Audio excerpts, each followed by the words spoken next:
جان نعت جو ہے اس نظم کو کہتے ہیں جس میں اللہ پاک کی تعریف وہ ہوتی ہے حمد، اور نبی پاک صلی اللہ علیہ وآلہ وسلم کی تعریف جس نظم میں بیان کی جاتی ہے اسے کہتے ہیں نعت۔ یہ ہمارے سلیبس میں جو نعت ہے یہ لکھی کس نے ہے؟ یہ لکھی ہے حفیظ طیب نے۔ حفیظ طیب کون ہیں؟ یہ شاعر ہیں اور مشکل نعت لکھنے میں بڑے مشہور ہیں۔ یعنی ان کی نعت میں ایک تو جو الفاظ کا چناؤ ہے وہ مشکل ہوتا ہے، اور دوسرا اس کے اندر تشبیہات و استعارات ایسے زبردست ہوتے ہیں کہ بندہ اس پہ غور کرتا رہ جاتا ہے۔ تو بیٹے ان کی نعت کا جو پہلا شعر ہم پڑھنے لگے ہیں وہ ہے کہ خوش کسالو خوش خیالو خوش خبر خیر البشر۔ خوش کسالو خوش خیالو خوش خبر خیر البشر۔ خوش خیال، خوش کسال، خوش خبر۔ دیکھیں بیٹا، خوش کسال کا مطلب ہے اچھی عادت کا مالک۔ خصلت سے کسال کا ورڈ نکلا ہے، یعنی آپ صلی اللہ علیہ وآلہ وسلم اچھی عادتوں کے مالک ہیں۔ جیسے کہ قرآن مجید میں اللہ تعالیٰ نے ارشاد فرمایا وَإِنَّكَ لَعَلَىٰ خُلُقٍ عَظِيمٍ، اور بے شک آپ اخلاق کے عظیم کے مرتبے پر فائز ہیں۔ تو خوش کسال اور خوش خیال۔ خوش خیال کا مطلب اچھے خیالات، یعنی ظاہر عادت بھی اسی کی اچھی ہوگی جس کے خیالات اچھے ہوں گے۔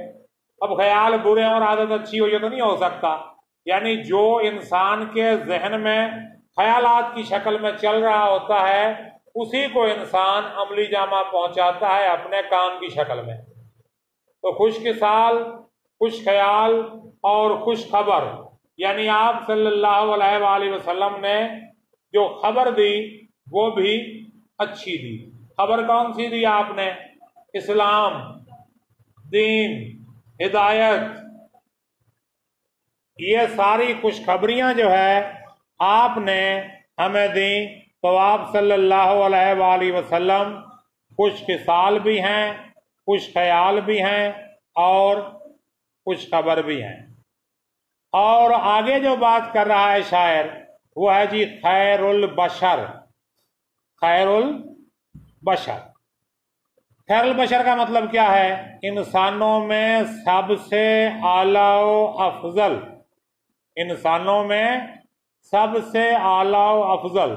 تو بیٹے اللہ پاک کی جو بنائی ہوئی مخلوقات ہیں ان میں سب سے جو لو لیول کی مخلوق ہے وہ کیا ہے؟ سب سے جو لو لیول کی مخلوق ہے، جو کچھ اللہ پاک نے بنایا ہے اس میں سب سے لو لیول کی مخلوق کون سی ہے؟ چھپکلی ہے سب سے لو لیول کی مخلوق۔ تو بیٹے سب سے جو لو لیول کی مخلوق ہے وہ ہے جمادات۔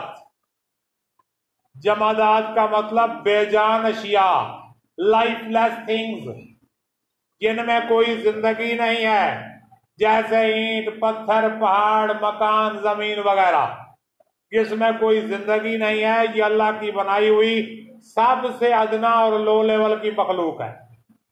اس سے اوپر ہیں نباتات، پیڑ پودے درخت وغیرہ۔ اس سے اوپر ہے حیوانات۔ یہ جو آپ کہہ رہے ہیں کہ چھپکلی اللہ کی بنائی ہوئی سب سے ادنا مخلوق ہے، تو چھپکلی حیوانات میں آتی ہے، یہ تیسرے درجے کی مخلوق ہے۔ پھر حیوانات کی بھی اقسام ہیں، حلال جانور ہیں، حرام جانور ہیں۔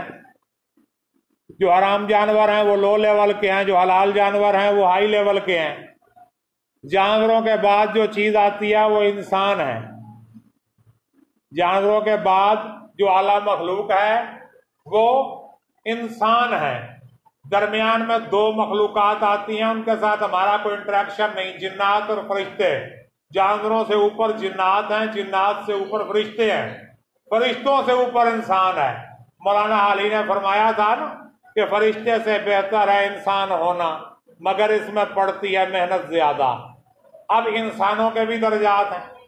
انسان ہونے کی حیثیت سے تمام انسان برابر ہیں، آل پیپل ایکول، انسان ہونے کی حیثیت سے سب لوگ برابر ہیں، ہر انسان صاحب عزت ہے، ہر انسان کو عزت اللہ نے دی ہے۔ اللہ قرآن مجید میں ارشاد فرماتا ہے وَلَقَدْ كَرَّمْنَا بَنِي آدَمَ، اور ہم نے عزت دی انسان کو، بنی آدم کو، آدم کی اولاد کو ہم نے عزت بخشی۔ اب انسان میں سب سے جو لو لیول ہے وہ عام انسان کا ہے، اس سے اوپر مسلمان ہے، مسلمان سے اوپر مومن ہے، مومن سے اوپر متقی ہے، متقی سے اوپر ولی ہے، ولی سے اوپر نبی ہے، نبی سے اوپر رسول ہے، رسول سے اوپر اولو العزم رسول ہے، اور اولو العزم رسول سے اوپر جو ہے وہ 4 صاحب کتاب جو مین پروفٹس ہیں وہ ہیں، یعنی حضرت موسیٰ علیہ السلام، حضرت عیسیٰ علیہ السلام، حضرت داؤد علیہ السلام، اور جد الانبیاء حضرت ابراہیم علیہ السلام، اور جتنے بھی انبیاء ہیں ان سب سے افضل و اعلیٰ ہمارے نبی حضرت محمد صلی اللہ علیہ وآلہ وسلم ہیں۔ اس لیے آپ کو کہا گیا ہے خیر البشر، کہ اللہ کی بنائی ہوئی سب سے اعلیٰ مخلوق انسان میں سب سے جو اعلیٰ مخلوق ہے اللہ کی، وہ ہمارے نبی حضرت محمد صلی اللہ علیہ وآلہ وسلم ہیں۔ اور اس نعت کے ہر شعر کے آخر پر خیر البشر بطور ردیف آیا ہے، تو اس لیے خیر البشر کو سمجھ لیں، باقی جو ہے نعت آسان رہے گی۔ اور اگلا مصرع کیا ہے کہ خوش نیادو، خوش نہادو، خوش نظر خیر البشر۔ خوش نیاد کسے کہتے ہیں؟ اچھے مزاج والے، جن کا مزاج اچھا ہو، خوش نہاد جن کا خاندان اچھا ہو، اور خوش نظر جن کی نظر اچھی ہو۔ خیر البشر یعنی آپ صلی اللہ علیہ وآلہ وسلم کا جو خاندان ہے، آپ صلی اللہ علیہ وسلم کا جو خاندان ہے، یعنی خاندان بنی ہاشم، یہ اللہ کی بنائی ہوئی انسانیت کی مخلوق میں سب سے اعلیٰ خاندان ہے، کیونکہ نبی پاک نے خود ارشاد فرمایا کہ ان اللہ اصطفیٰ کنانۃ من قریش، یعنی قریش میں سے اللہ نے قبیلہ کنانا کو چن لیا، اور کنانا میں سے بنی ہاشم کو چنا، اور مجھے بنی ہاشم میں سے چنا، یعنی اللہ پاک کا انتخاب ہیں آپ، اس لیے آپ کو مصطفیٰ کہا گیا ہے نا، محمد مصطفیٰ صلی اللہ علیہ وآلہ وسلم۔ تو مصطفیٰ کا مطلب ہے منتخب کیا ہوا، انتخاب کیا ہوا، چنا ہوا، تو آپ صلی اللہ علیہ وآلہ وسلم اللہ کا انتخاب ہیں، اس لیے آپ خیر البشر ہیں۔ تو آپ کا خاندان وہ بھی سب سے اعلیٰ، اور آپ کا جو مزاج ہے وہ بھی سب سے اعلیٰ، اور آپ کی جو نظر ہے وہ بھی سب سے اعلیٰ ہے۔ تو اس کے بعد ہم تھوڑا آگے چلتے ہیں، آگے کون سا شعر ہے دیکھنا،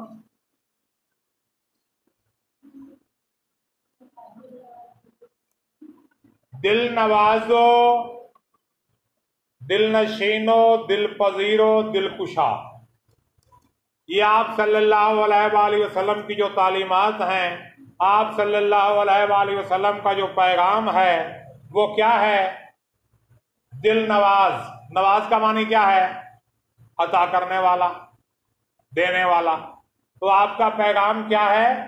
دل نواز ہے، دل کو کچھ عطا کرنے والا ہے، اور دل نشین، دل پذیر۔ دل پذیر کا مطلب دل میں اترنے والا، دل نشین دل میں گھر کرنے والا، یعنی جو آپ کا پیغام ہے وہ دل کو کچھ دیتا ہے، اور کیا کرتا ہے آگے؟ کیا کرتا ہے؟ دل میں اتر جاتا ہے، دل میں گھر کر لیتا ہے، اور دل کشا، دل کو کھول دیتا ہے۔ کیا کرتا ہے؟ دل کو کھول دیتا ہے، یعنی جس کے دل میں اسلام کا پیغام پہنچ جائے تو اس کا دل جو ہے وہ کھل جاتا ہے، وہ حق بات کو تسلیم کرنے کے لیے تیار ہو جاتا ہے۔ یعنی جس کا دل اسلام کے لیے کھل گیا وہ حق بات کو تسلیم کرنے کے لیے تیار ہو جاتا ہے۔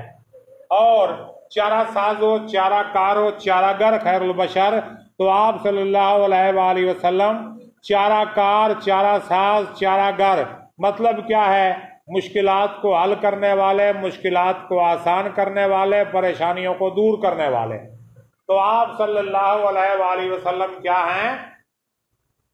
اپنی امت کی پریشانیوں کو دور کرنے والے ہیں، اپنی امت کی مشکلات کو حل کرنے والے ہیں، اور اپنی امت کی مصیبتوں کو دور کرنے والے ہیں، یعنی ہر قسم کی پریشانی مشکل کا حل ہے آپ صلی اللہ علیہ وآلہ وسلم کے لائے ہوئے قرآن اور آپ کی سنت پر عمل، کہ جب ہم قرآن پاک اور آپ کی سنت پر عمل کریں گے تو ہماری ساری مشکلات جو ہیں وہ آسانیوں میں بدل جائیں گی۔ بات سمجھ میں آئی کہ نہیں آئی؟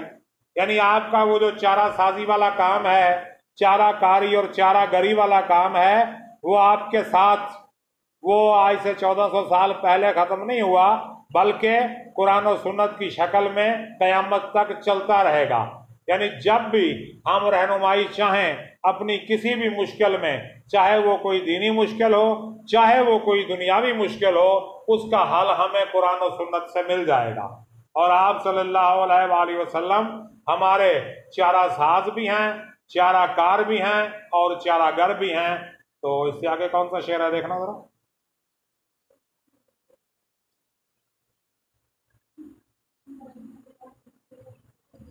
سر بسر مہر و مروت، مہر و محبت نہیں ہے، مہر و مروت، سر بسر لطف و عطا، سر بسر لطف و عنایت، سر بسر خیر البشر،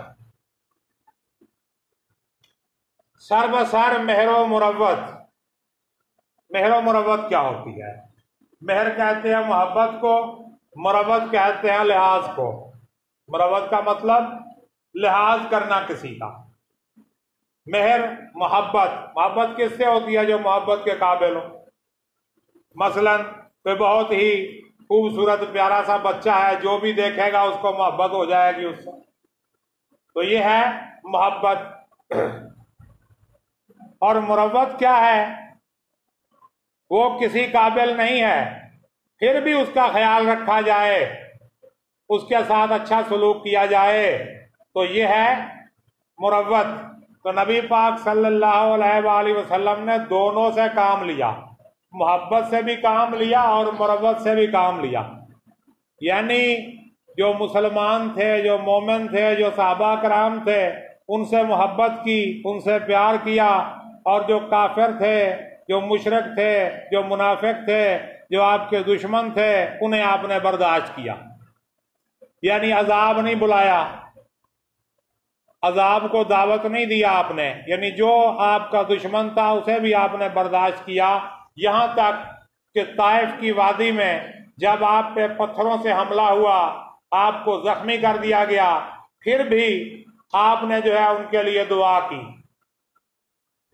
فرشتے بھی آ گئے تھے آپ کے پاس کہ یا رسول اللہ اگر آپ چاہیں تو ہم یہ پہاڑ ملا دیتے ہیں، یہ سارے تباہ و برباد ہو جائیں گے، مگر آپ نے فرمایا نہیں،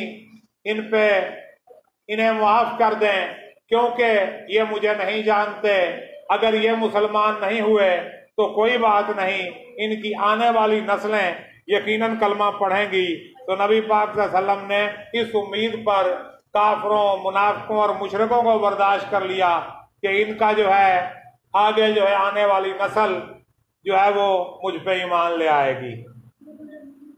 اور سر بسر لطف و عنایت، لطف و عنایت کا مطلب کیا ہے؟ مہربانی۔ سر بسر مہر و مروت، سر بسر صدق و صفا۔